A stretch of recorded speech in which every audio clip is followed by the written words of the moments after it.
Hey guys, welcome to a new Nashville Masterclass. I am your host, James Artemis May.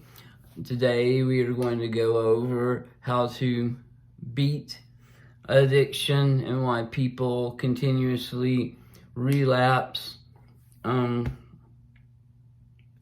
going to go and say my please like and subscribe. I'm not going to hit the desk this time. I'm not going to threaten to punch you in the mouth. Because actually, I have been doing it. So, well, maybe the threats work. So, do it again. But, first thing I'm going to say, and I mean this, is the whole recovery community business is corrupt. The rehabs, the halfway houses. You send your children, your wife, your husband to these places thinking that that person there is going to get your loved one clean. Well, no, they don't know more than anybody else. It's not how recovery works. What is good about rehabs is being with other people that are going through what you go through.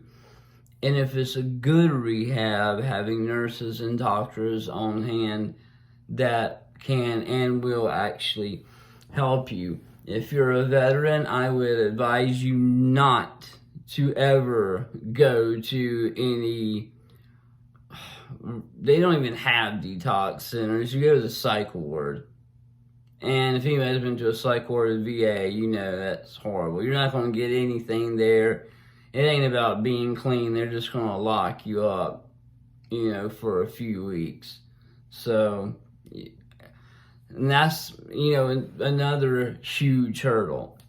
How are people without insurance and people on the street that can't even afford to buy anything to eat going to get into rehab?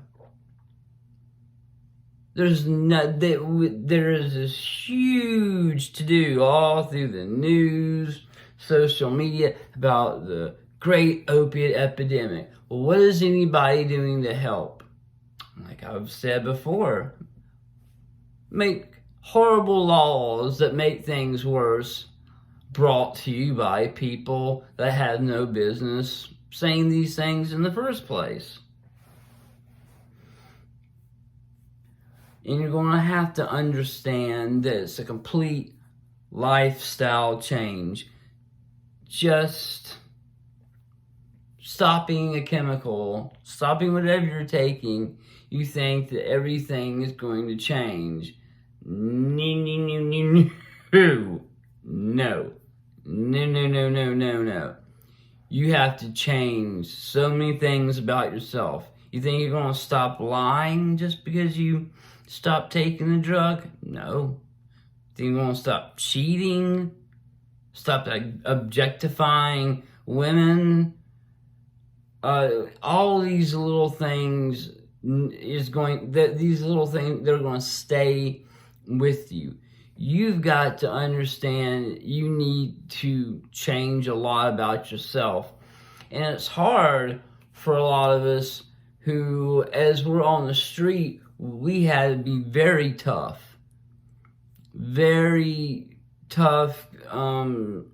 individuals that had to pretend like nothing affected us. That's how we survived on the street.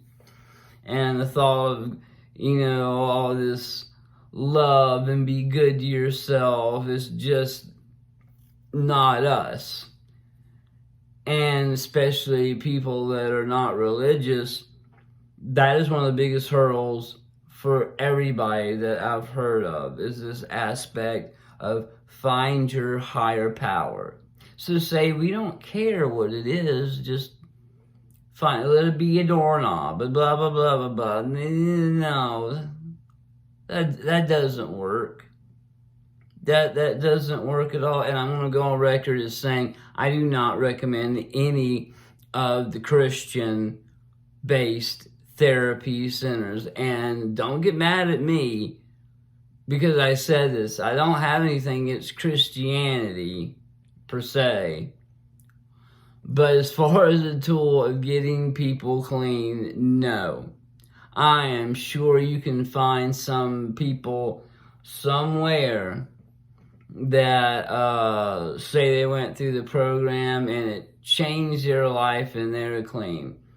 You can count on probably 1 out of 6,000 people that actually go through those kind of programs. And then what they become is, fanatically religious. And that's not what we want. What we want is someone that is not fanatical about anything. Or you want to become a regular, normal person. So get that through your head. I'm going to have to change some things about myself. I remember thinking the person I'm supposed to be was kind of hateful, negative, nothing, bothered me. And that's just my part in life, my bit, like I was a character on a show. You're really just an asshole. And you do need to change the way you think.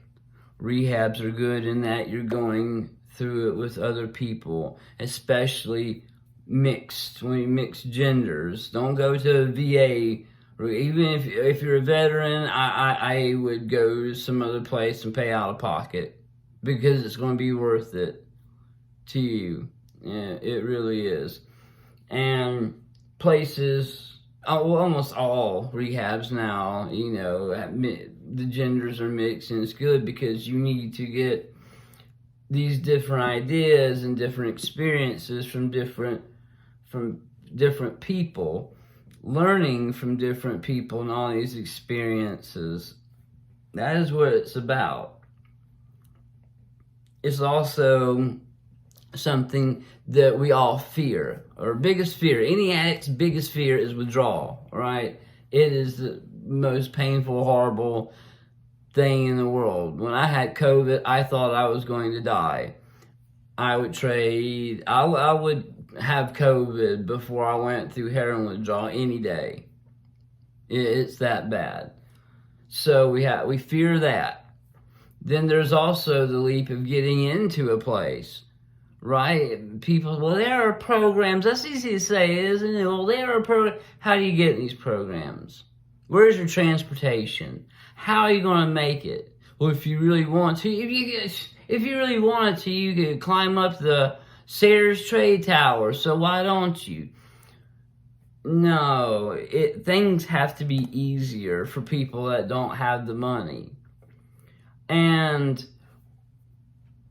why people relapse, say go into jail. My parents were very happy when I would go to jail because they're like, well, he's going to get off drugs. Going to jail is not treatment. All jail is a pause in the addiction. And while they're in there, they're going to say how they're never going to do it again. And in their mind, they might think so. But I think pretty much we all know when we get out, we are going to get high. Even for those of us that want to stay clean, we let ourselves walk right into triggers, right? We keep the same friends, not because we're thinking, because I want to keep doing drugs, because you want to show that now you're not like them, you're better than them. Like you gained weight, you got stronger, you got some money in your pocket. Man, no, you do not need to go showing off to your old friends because you're going to relapse again. And people relapse because of boredom. It sounds stupid, but no, we have this reward system in our brain. We use drugs as a reward to affect our emotions, how we physically feel. And now we are at the mercy of the universe, right? And have nothing to help regulate how we feel. And after addiction, even if you're addicted to something like meth or crack that has no physical withdrawal, the mental aspect is so intense, it becomes physiological. your body is going to be raw. Your mind is going to be raped by years of drug abuse, by years of trauma on the street, by years of people telling you you're pathetic and you're a liar and you're no good, from years of your friends and your family dropping you one by one, from years of not having enough to eat, of not having clean clothes, years of being sick and having to chase the dope man, from years of having to lie, cheat, and steal to get money. Our very soul is in tatters. And when we first get clean, we are at the most vulnerable state.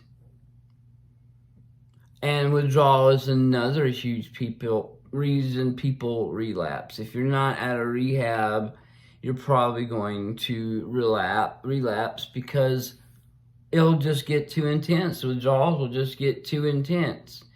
And, I've had people tell me, you don't care. No, I really want to stop feeling this way, but it's not going to happen unless I get high. It gets that intense. You need to be in a rehab. Afterwards, we really think we've got it. We feel the best we have in a long time. Gained a little weight. Got a little muscle. Skin's clearing up. Not so blotchy. Hair's, not looking like thrashed hay.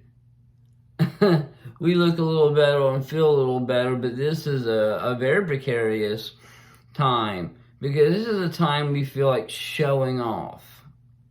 We've got it, especially when we get out of rehab and we're out there with no rules, with nobody telling us when it's dinner time, nobody telling us go to class, go to meetings. And we have every intention of doing these things when we get out, but we really don't because we think, I can go, but why do I have to go today? No one's making me. And it continues and continues on like that. Going through the 12 steps with AA, let me tell you this. If you're using methadone or Suboxone, you're not going to go. They tell you to go to meetings, but you can't because you can't even go through the 12 steps. You can't even talk. You can't speak at a meeting if you're on methadone or Suboxone. And that'll make a person relapse, thinking that they've made it so far and just to hear other people talk down to them. Look, if you go into AA, I want you to know that nobody knows everything there. And there's plenty of people that got a lot of years under the belt and they keep a smug smile on their face, but they relapse just like everybody else. All right? I think they put way too much emphasis on how many years you had clean, and if you mess up, wow, all that's wiped away and you're back to zero. Let me tell you this. Let me tell you that, and listen. Listen to me. I hope some people make it this far. If you have an accident, if you relapse, and then you just stop, you're like, man, you didn't lose all that clean time you had before. AA pretends like, oh, that's wiped out. You obviously didn't get it the first time, so let's go all the way through it again and make you feel like nothing. That time wasn't all for nothing. Relapse is a part of recovery. As addicts, we're going to mess up. We're going to get high. And if you don't, that's great. Good for you. Seriously, I'm proud, but don't compare. Don't ever compare yourself and well, this guy's got a car already, and this guy's got a great job, and I haven't done. Don't compare yourself to anybody else, because that's going to wreck you too. that is going to wreck you and you're going to relapse. Going to these meetings can make people relapse. They just get so tired of hearing people say the same thing over and over. The same guy tells the same story every meeting. You know, they say you can always get a little something out of it, and sure, but I'm not doing something where I just get a little something out of it. You need to understand that your whole way of life, not what you like, not the way you like to dress, not the bands you like, I'm talking about the way you think has got to change. Right? I rarely go to meetings. It's been, God, I don't know how, well over a year. But every day I really go through my head. I don't want to feel, people always, when they're withdrawing, when they're in jail, I'm never going to do it again.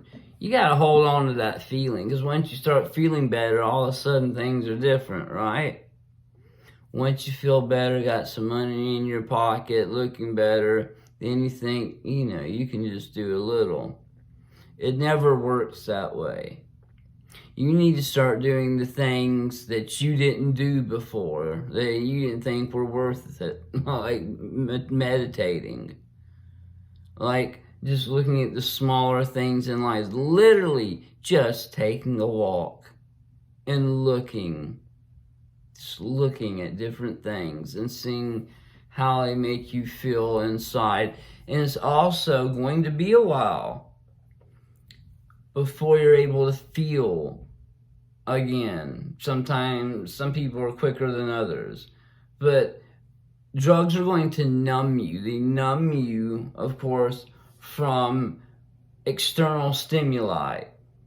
Once you take that away, your emotions start coming back, and those things that happen while you're using are going to come crashing down on top of you, and you need to be mentally prepared for this to happen and talk to a doctor. A therapist is good, but you need to talk to a medical doctor, because this is where people get really messed up. They can't handle some of the things that happen, and they need medical attention. You can say whatever all you want. You don't know what some people have seen, all right? And there's also this whole denying people in recovery from having any kind of narcotics prescribed to them, which is bullshit. All right? Just because we were addicts and then we became out in recovery does not make us Superman. All right? You can't cut off my leg and say, well, he can't have morphine, he's an addict. Screw you. You can't have people that have panic attacks that leave them screaming and crying and unable to leave the house. And they shouldn't have a Valium. That would just make them relapse. No, what's going to make people relapse is when they don't get the medications that they really need from their doctor. So where do you think they're going to go find them at? On the streets. And then the cycle of the addiction is going to start all over again. Where if they were under a doctor's care, it wouldn't happen like that. But so many people that have never even been through addiction will say, no, that's a terrible idea. How is it medicating the people that need it? Just because you don't, doesn't mean someone else, just because you don't, doesn't mean someone else. Anyway, we are not superheroes, and if you feel you need these things, you tell your doctor, and if that doctor is not going to help you, you go to another one, and you call them, and you find out how these doctors think. There's a lot of doctors that look down on people that are in recovery and will treat you like a child. and no adult wants to be treated like a child. So, if you don't want to relapse, if you actually want to stop the addiction, being an active addiction, you need to understand that where you're at this moment, as you're using, you're going to have to change your thought processes, your day-to-day activities. Where you hang out is always good to move to a different city and start differently. And know that there are going to be times where drugs are going to pop up. And you need to think about how you are going to react. Because I don't care if you've got 50 years clean, you could relapse too, just like anybody else. So, that's how people relapse. And that's how to stop the addiction. Got to find a place to go into. I wouldn't try it on your own. However you have to do it, you need to include yourself with other people. You need to talk with other people in recovery. Because if you're just on your own, that's how you slip back into old habits. Guys, I hope this has been helpful and informative. Anything else you guys want to know or talk about, just leave it in the comments. Anybody who wants to tell me I'm an idiot and tell me why I'm wrong about this because their Aunt Mabel told them about something different, go ahead and feel free to, say whatever. Alright guys, have a good one.